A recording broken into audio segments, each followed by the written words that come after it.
this is Clara Lawrence.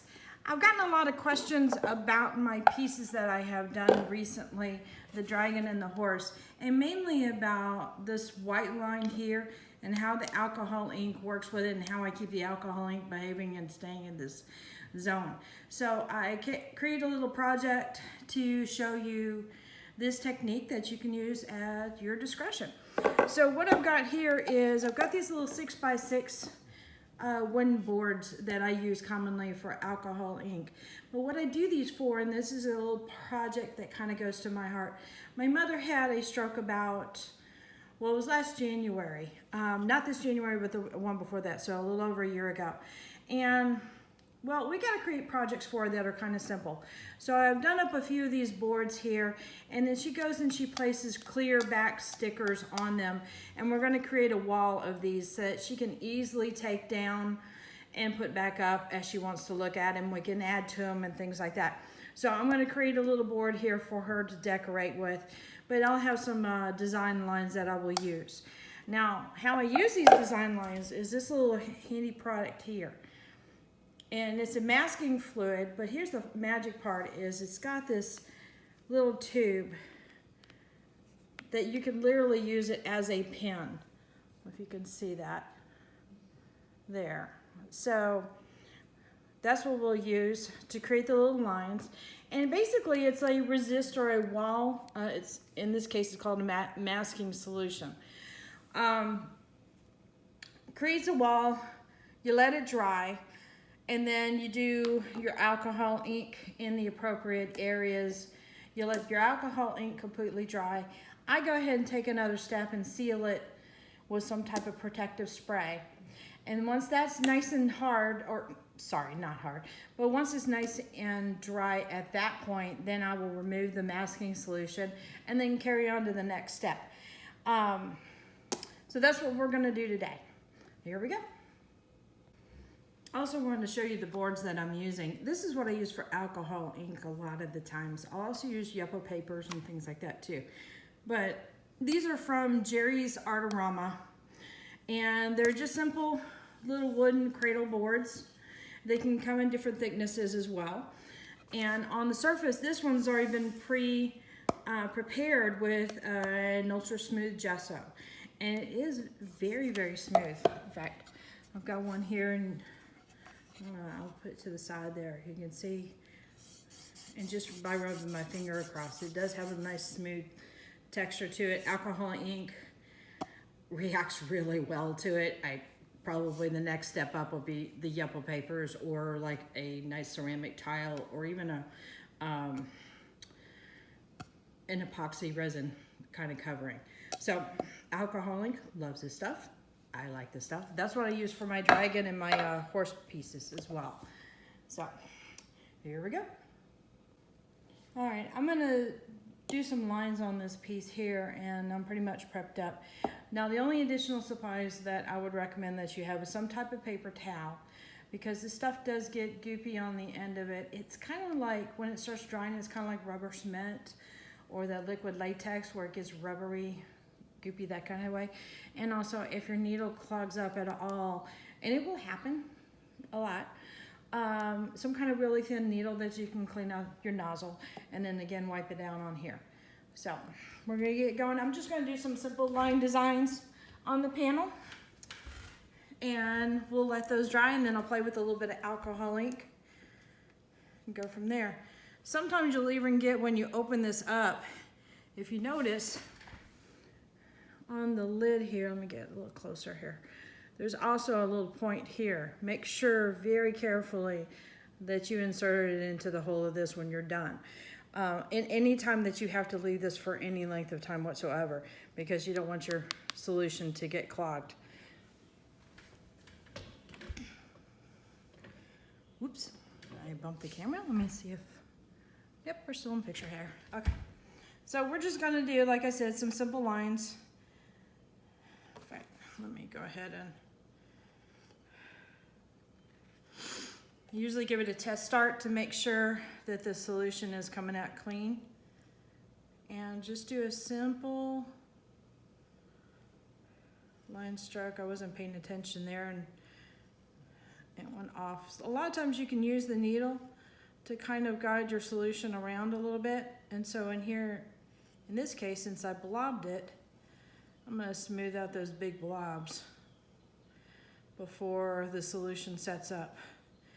And that should work rather well there. All right, so now let's try and pay attention a little better here. I'm still mindful of the camera. And because of that, other areas have mistakes.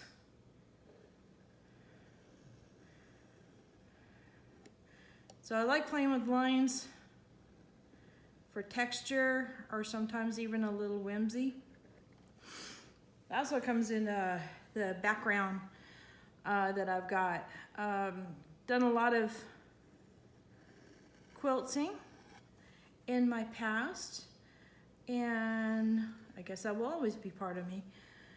But one of the parts of quilting, and that's the final stages when you put your layers together, you play with patterns. And continuous line designs are always fun to do. Basically, it's kind of like doodling on fabric, but in this case, we're gonna transfer that to the board and doodle on the board a little bit. Okay, that little scraping there, hopefully that doesn't sound too annoying. I'm gonna gradually get these lines a little further apart.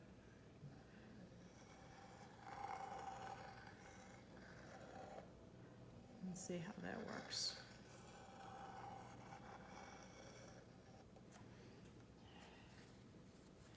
And I'm not too worried about this. It gets really thin there and it gets really thick there. I'm kind of just playing with the motion of the lines. I'm letting the lines be the characters. That's kind of how I do most of my work.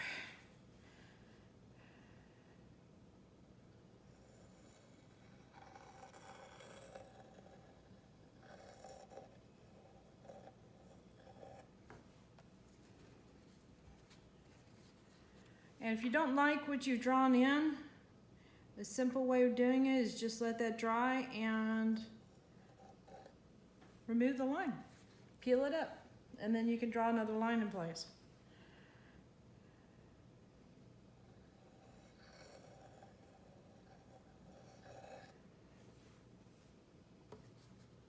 All right, we're gonna let that dry, and then I'll go on to my alcohol ink stage.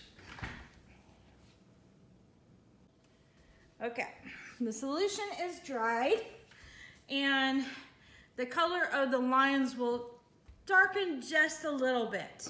So, whoops, I bumped it again. I'm on a rolling chair, sorry. Okay, so I'm gonna mess with some alcohol ink. There's no real plan. I'm just kind of creating some backgrounds, like I said, for my mama's sticker project. And playing with some nice colors, a little bit more spring colors for her because she likes the flowers and butterflies and that kind of thing. So this will have a very whimsy look to it on this particular one. Also did some Christmas colors for her too. She was stoked about that. She loves Christmas time. Okay. I'll try and do some lighter tones. I know this is a really dark color, but I'm hoping I can dilute it a bit with the solution. I've only picked a couple because I don't want it too complex for her. I'm just gonna play. There's that. And then this is kind of a light purple pink color. Sherbert. That sounds friendly. And then what I normally do is I just kind of run my fingers through it a little bit.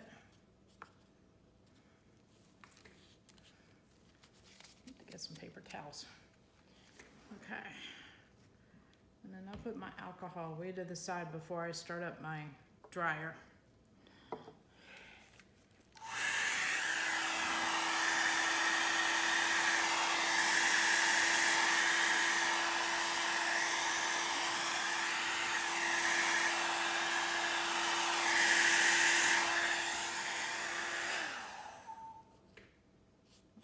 everything gets a little color. Now the fun part about the lines, especially when we start moving around with the dryer, is it'll start catching in some of the pockets, and it kind of emphasizes the lines a little bit more when you pull them off.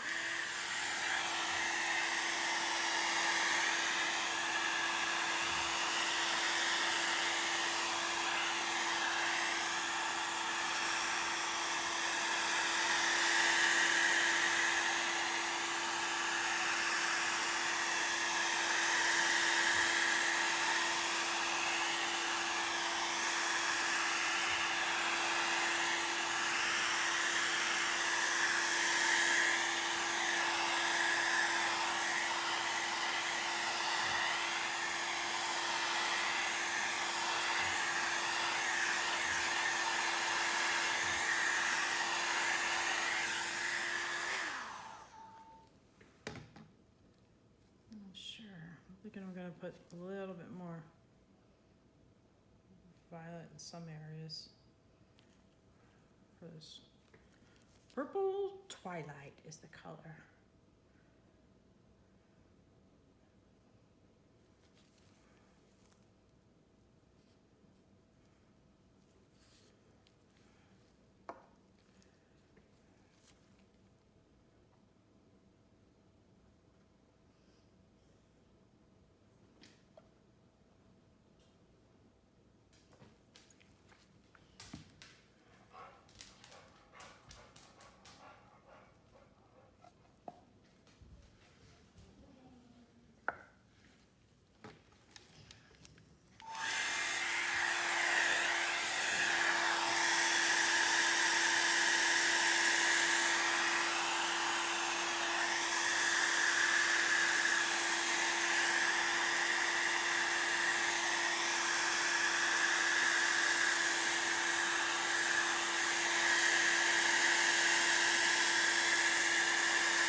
I was thinking about adding some silver, but I think I've changed my mind because I know how silver can kind of take over a little bit.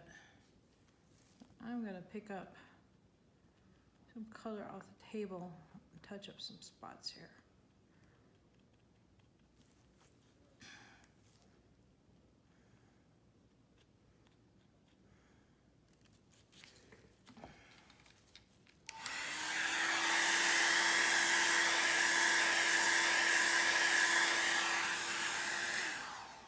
Alright, I'm going to take this outside, give it a little protective spray, and we'll go on to the next step of peeling off the lines.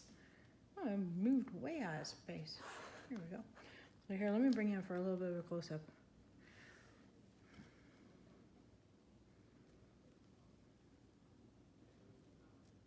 Alright, see you in a moment. Okay, piece is dried off really well, and I went outside and I sprayed it with some of this to protect the alcohol ink, and I can also remove the masking lines without all the alcohol ink coming off of my fingers too. But I do give all my alcohol inks one more protection, and I usually cover them with a coat of resin from Stone Coat, but I use their Art Coat resin, and that gives a lot of UV protection to it. So this is just one of the precautions. So I'm going to zoom in a little bit, and I'm going to peel on this bottom corner so that you can see how easy this stuff comes in. Let me try that again. Comes off. There we go. Words are working now. All right, so let me zoom in, and I'm going to move this piece over a little bit so you can see. Okay, here we go. So I usually give it a little bit of a nudge with a finger just to get it started. Now the top part feels pretty slick because it's got the alcohol ink and the spray on there. And if you notice, I'm rubbing my fingers across and I'm not getting any transfer. So I got the piece started. Sometimes you can stretch and peel it, sometimes not so much. Now here is where it differs from rubber cement. Because I've got the additional spray on there, it's not going to act like rubber cement where you can use balls of rubber cement to help pick up the other rubber cement. It's got that coating on it, so that kind of helps eliminate that situation. But as you can see, this stuff is pretty easy to come up. You just give it a little bit of a nudge with the edge of your finger or the pad of your finger, and that's usually all it takes. And sometimes you get lucky enough to get a string like that, and that's kind of fun too. So that's that process in a nutshell. And you see it leaves a pretty clean line, depending on how well you draw it in. And you can see the possibilities of what you can create with line art. Have fun.